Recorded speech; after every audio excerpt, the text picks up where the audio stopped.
Em linhas gerais, o debate em relação ao valor, ele vai passando por essa genealogia. E na aula de amanhã, ao discutir a relação entre economia e outros campos do conhecimento, eu vou trabalhar um pouco certos influxos teóricos não econômicos na teoria econômica.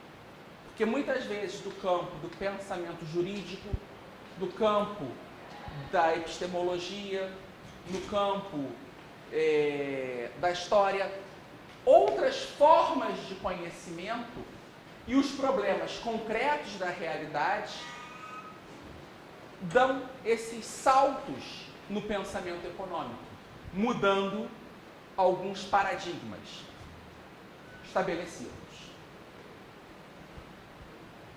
Essa longa introdução histórica desse desenvolvimento da teoria do valor é importante para nós entendermos a revolução conceitual que a noção de valor subjetivo ou utilidade marginal criou no pensamento econômico. Esse, e aí eu peço, professora, que mais eu corrija se estiver errado, eu acho que é o ponto central no pensamento econômico entre as teorias pré-escola austríaca e a escola austríaca. A revolução marginalista acaba determinando toda uma possibilidade de se criar uma nova forma de entender o pensamento econômico. O senhor concorda com esse ponto, nesse ponto da utilidade marginal? Porque ela traz uma nova ideia, e eu aqui recorro nesse aspecto ao professor Hélio fala aqui no livro dele sobre o assunto, que ele diz o seguinte: a noção de que o valor dos bens depende diretamente da utilidade de que eles proporcionam é antiga. Na realidade, ele remonta aos autores escolásticos século XV. Só que, na verdade, esses autores, eles não tinham a concepção de que essa relação ela era complexa, não só do que as pessoas valorizam, mas de que uma coisa é valorizada. Eles diziam, é um ou outro, a ideia de escassez ou utilidade. E a escola austríaca, a visão do Menger, principalmente, ele vai colocar que é a combinação entre valor, entre utilidade e escassez. E o Mises dá uma resposta muito interessante nisso, no chamado paradoxo da água do diamante. E que foi algo que a economia clássica não conseguia responder. Porque o diamante, que é mais escasso, tem um valor maior que a água, que é abundante. Aquilo eu disse, que é mais escasso. Só que quando se dá escassez, quando nós falamos, por que a água no deserto vai valer mais que um diamante? Ah, porque eu estou com sede, então a utilidade da água naquele momento é maior que o diamante. Você pode estar no deserto com uma caixa de diamante, sem água, eu levo a tua caixa em troca de um copo d'água. Porque naquele momento, a tua ação humana, no tempo, vai valorar o diamante como menos importante que a água. Só que o Mises diz, o problema é que nós não podemos parar o tempo. Se nós pararmos o tempo e o que estiver em jogo for todo o diamante do mundo contra toda a água do mundo, eu acho que nenhum louco faria essa troca, de trocar toda a água por todo o diamante. Só que você nunca, em economia, lidar com esses aspectos absolutos. Nas construções imaginárias que o Mises faz para explicar a praxeologia, ele faz isso. Olha, isso aqui é um modelo para explicar como funciona a ação humana nesses aspectos catalíticos, econômicos. Só que, na realidade, você nunca é posto a escolhas definitivas. E você nunca tem um grau de certeza, para dizer, não, eu vou trocar todo o diamante do mundo da água do mundo. O paradoxo da área do diamante, porque o diamante, que o homem pode viver sem, o diamante não é um bem de extrema necessidade. Ah não, se não tiver um diamante eu morro. Se não beber água eu morro. Mas por que as pessoas valorizam mais? Ah, pelo trabalho que ele deu? Não. Às vezes pega, joga água, vai na beira de um rio, coleta um diamante, o trabalho pode ser mínimo, e ele continua valendo muito. Mas você pode fazer um produto que você despende horas de trabalho. Imagine que eu, num delírio meu, resolvesse perder 5 anos da minha vida trancado no meu escritório, compondo uma sinfonia para contrabaixo. Iria gastar várias cordas do meu contrabaixo e, depois de 5, 10 anos, compus minha sinfonia para contrabaixo. Uma sonata, melhorzinho. Sonata de contrabaixo.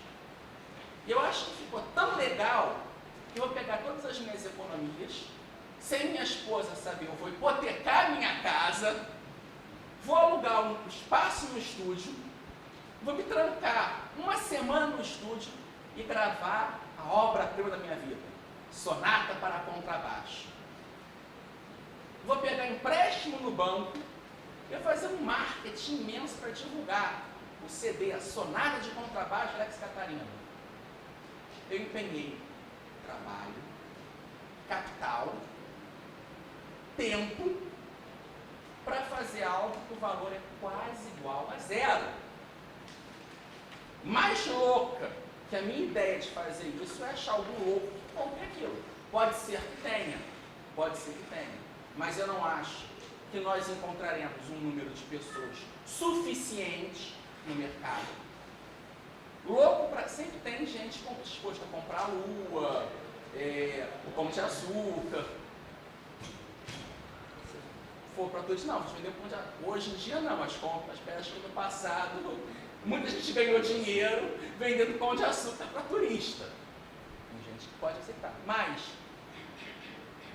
a utilidade, ela vai depender, o valor na perspectiva da utilidade marginal vai depender de você fazer um produto que esse teu empenho de trabalho, tempo, capital, encontre um número suficiente de pessoas que valorizem aquilo como você valoriza.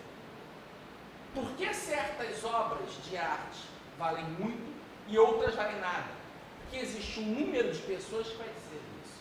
No momento da troca, tanto a pessoa que vende como a que compra devem chegar a um comum acordo em relação ao preço. E esse preço nunca vai representar exatamente a produção. Porque se o valor de um produto, como acreditavam esses proto-socialistas, em especial em Saint-Simon, dependesse do custo de produção, não existiria em nenhuma empresa prejuízo. Por que é o prejuízo? Eu fiz algo que custa mais do que os meus consumidores valoram. Ou eu fiz numa quantidade maior que o mercado possa absorver aqueles produtos. E aí eu vou ter aquele excedente que representa, no meu cálculo de custo, um prejuízo.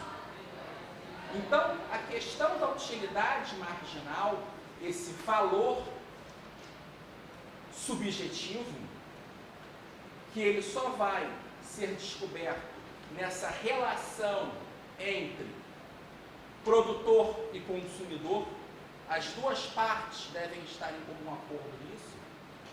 E essa questão da utilidade na margem é um exemplo interessante que o professor Iório, no livro dele, do filósofo argentino Gabriel Zanotti, das 5 folhas de papel. Digamos que a pessoa tenha 5 folhas de papel, ela usa a primeira para fazer um exercício de lógica, que ela considera importante. A segunda folha, ela já vai utilizar para redigir poesia. A terceira folha, a pessoa pode utilizar para apontar lápis, uma coisa de menor importância, ela pode usar a última folha para limpar o escritório. Então, na medida que ela tem mais desse produto, o valor vai se tornando menor na margem. E a última, quando você fala, não, eu estou com a última, às vezes o valor sobe, porque aí volta a questão da escassez. Então, essa relação do desejo do agente no tempo vai mudar o preço.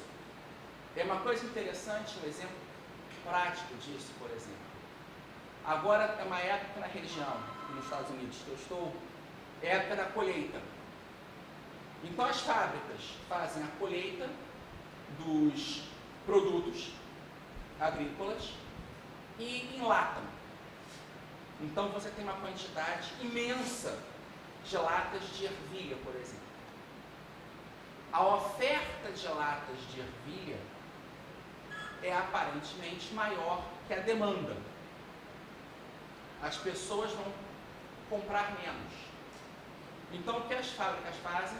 Colocam um preço mais baixo. Existe um fator de custo nisso? Existe, claro. A estocagem daquele produto vai custar. Então, se ele vende mais barato, a pessoa que compra nesse momento que é no mercado, está economizando para a empresa estocagem. Mas a empresa está comprando no momento em que a oferta é maior, o preço é menor. Se daqui a 3 meses, quando tudo estiver branco de neve, e você não tiver alimento fresco só no mercado, o valor é mais alto. Porque a oferta diminuiu e a demanda se manteve. Então a valoração do preço do produto, ele varia no tempo de acordo com a utilidade dada pelos consumidores. Está claro isso? Algum ponto?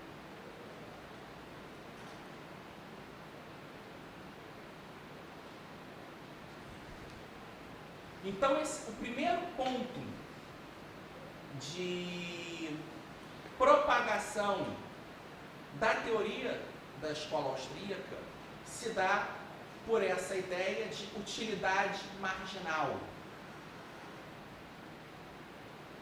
Agora nós já são 7h30, a aula vai até 9h30. Então acho que dá tempo de nós adentrarmos no segundo ponto, que seria a questão do subjetivismo. O subjetivismo da escola austríaca não se limita às preferências do consumidor, mas parte da noção de ação humana baseada em planos individuais, que incorpora também as expectativas e o conhecimento geral dos agentes econômicos, como conjecturas empresariais. Os meios e fins dos planos individuais têm sua origem na mente dos agentes, são imaginados e definidos pelas pessoas. É o subjetivismo epistêmico, as expectativas, o conhecimento das preferências, dos bens e as conjecturas empresariais são conhecimento falível e conjectural, imaginados pelo agente, não sendo dados de antemão ao economista. A relação entre o conhecimento individual e as realidades objetivas do mercado faz parte dos problemas estudados pela escola austríaca.